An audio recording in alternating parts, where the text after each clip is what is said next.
Royal Enfield bullet ഇഷ്ടപ്പെടാത്തവരാരുമില്ല, എല്ലാവർക്കും ഇഷ്ടമാണ്, വാഹനപ്രേമികൾക്ക് പ്രത്യേകിച്ചും. പക്ഷേ ഒരു പ്രശ്നം എന്താണെന്ന് വെച്ചാൽ ഞാൻ 40 കൊല്ലമായിട്ട് കൊണ്ടു നടക്കുന്ന ഒരു സംഭവമാണ്.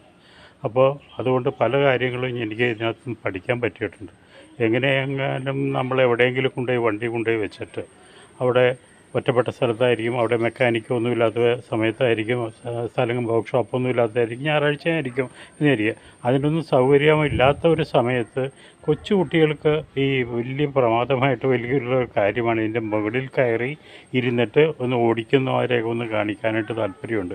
പക്ഷേ അത് അപ്പോൾ തന്നെ അവർ ഓട്ടോമാറ്റിക്കായിട്ട് അവർ ചെയ്യുന്നതെന്ന് വെച്ചാൽ ആക്സിലേറ്ററിൻ്റെ ഇതിൽ പിടിച്ചിട്ട് ഒന്ന് തിരിച്ച് വെച്ചിട്ടിരിക്കും. ഇങ്ങനെ കുറച്ച് പ്രാവശ്യം തിരിക്കുമ്പോൾ ഒരു പ്രശ്നം ഉണ്ടാവും.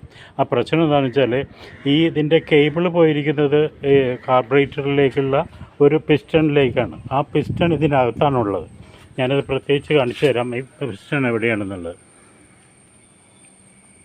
ഇതിനകത്താണ് ഈ കാർബറേറ്ററിനകത്തുള്ള ഇതിനകത്താണ് പിസ്റ്റൺ ഉള്ളത്. ഈ പിസ്റ്റൺ മുകളിലോട്ട് സ്റ്റക്കായി കഴിഞ്ഞാൽ ഇവിടെയുള്ള ഈ ആക്സിലേറ്റർ ഇങ്ങനെ വെറുതെ ഇങ്ങനെ തിരിഞ്ഞുകൊണ്ടിരിക്കും, ഒന്നും സംഭവിക്കില്ല. ആക്സിലേറ്റർ കൊടുക്കാൻ പോലും വണ്ടി എടുക്കാനും പറ്റില്ല. അങ്ങനെയുള്ള സമയത്ത് നമ്മൾ എന്താണ് ചെയ്യേണ്ടത് എന്നുള്ളത്, അത് തുറന്നിട്ട് എന്ത് ചെയ്യണമെന്നുള്ളത് ഞാൻ അടുത്ത എപ്പിസോഡിൽ പറയാം. ഇത് ആദ്യത്തെ എപ്പിസോഡാണ്.